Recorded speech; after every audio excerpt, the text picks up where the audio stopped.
அனைவருக்கும் வணக்கம். இந்த காணொளியில் நம்ம பார்க்கிற தலைப்பு புணர்பூ தோஷம்.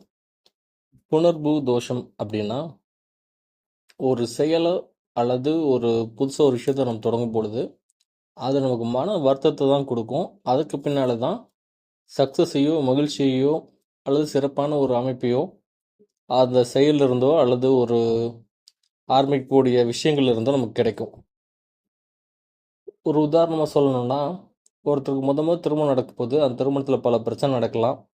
அதுக்கடுத்து அந்த திருமணத்துக்கு நல்லபடியாக போகலாம்.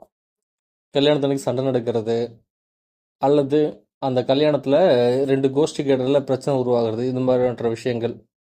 அல்லது ஒருத்தர் ஒரு விஷயத்தை தொடங்கும் பொழுது அபசகுனம்னு சொல்லுவாங்க இல்லையா, அது மாதிரி ஒரு கெட்ட சகுனம் உருவாகிறது, தேவையில்லாமல் சச்சரவு உருவாகிறது, ஏடா இதை ஆரம்பிச்சு இப்படி கஷ்டப்படுறோமே அப்படின்னு வருத்தப்படுறதுலாம் புணர்பூ தோஷம்.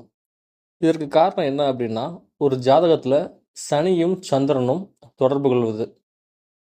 சனி அல்லது சனி மற்றும் சந்திரன் இந்த இருவருமே திரிகோணத்தில் இருக்கிறது, அல்லது சமசப்தமாக 7 இருக்கிறது, அல்லது பரிவர்த்தனை பெறுவது, இது போன்ற அமைப்புகள் எல்லாமே புணர்பூ தோஷத்துக்கு வழிவகுக்கும். இவங்க ஒரு செயலை முத தொடங்கும் பொழுது கஷ்டத்தோட தான் தொடங்குவாங்க, அல்லது மன வருத்தத்தோடு தான் தொடங்குவாங்க.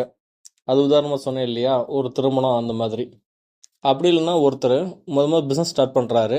அந்த பிஸ்னஸ் ஸ்டார்ட் பண்ணும் பொழுது அவருக்கு ரொம்ப பெரிய கஷ்டத்தையும் மன வருத்தத்தையும் கொடுக்கும். அதற்கு பிறகு அவர் வாழ்க்கையில் மிக சிறப்பான ஒரு அந்தஸ்தை, மிக சிறப்பான ஒரு இடத்த பெறுவார். இது சில பேருக்கு நல்லபடியாக புணர்பூ தோஷம் ஒர்க் அவுட் ஆகும், சில பேருக்கு ஒர்க் அவுட் ஆகாது. ஏன்னா அவங்க லைஃபே புணர்பூ தோஷத்தோட ஒன்றி போகும். உதாரணமாக சனி சந்திரன் 2 பேர் தான் மார்க்கெட்டிங், பொதுஜன தொடர்பு இதுக்கு காரகர்கள். இவங்க மார்க்கெட்டிங்கில் இருக்கிறவங்களுக்கோ அல்லது பொதுஜன தொடர்பு இருக்கிறவங்களுக்கோ இது பெரிய பாதிப்பு உண்டு பண்ணாது. மாறா இந்த ரெண்டுலையுமே இல்லாமல் வேறு லைனில் இருக்கிறவங்க இதனால் பாதிக்கப்படுறாங்க. ஏன் அப்படின்னா, சனி தான் பொதுஜனம், சந்திரன் மூவிங்கில் இருக்கக்கூடிய ஒருத்தர். ஸோ பொதுஜனத்தோட மூவிங்லேயே ஒருத்தர் இருக்கிறார் அப்படின்னா, அவங்க இயற்கையாகவே அந்த புணர்பூ தோஷத்துக்குள்ளே இருக்காங்க, அவங்களுக்கு பெரிய அளவுக்கு பாதிப்பு கொடுக்கல. மாறா வெளியிலேயே இருக்கிறாங்க, பொதுஜன தொடர்பு ரொம்ப குறைவாக பயன்படுத்தக்கூடியவங்க இதனால் பாதிப்பை பெறுறாங்க. இன்னும் சில பேர் விவசாய பணியில் இருக்கிறவங்களுக்கு இது பெரும்பாலும் அந்த புணர்பூ தோஷம் பாதிப்பு இருக்காது. ஏன்னா அவங்க எப்பவுமே சேரும் சகதியுமா இருப்பாங்க இல்லையா, சேரும் சகதியும் கூட புணர்பூ தோஷத்துக்கு ஒரு பரிகாரம். இந்த புணர்பூ தோஷம் ஒரு ஜாதகத்தை பொறுத்து வித்தியாசமாக இருக்கும். அதில் சந்திரன் பெறக்கூடிய பலத்தையும் அல்லது சனி பெரும் பலத்தையும் பொறுத்து மாறுபாடு அடையும்.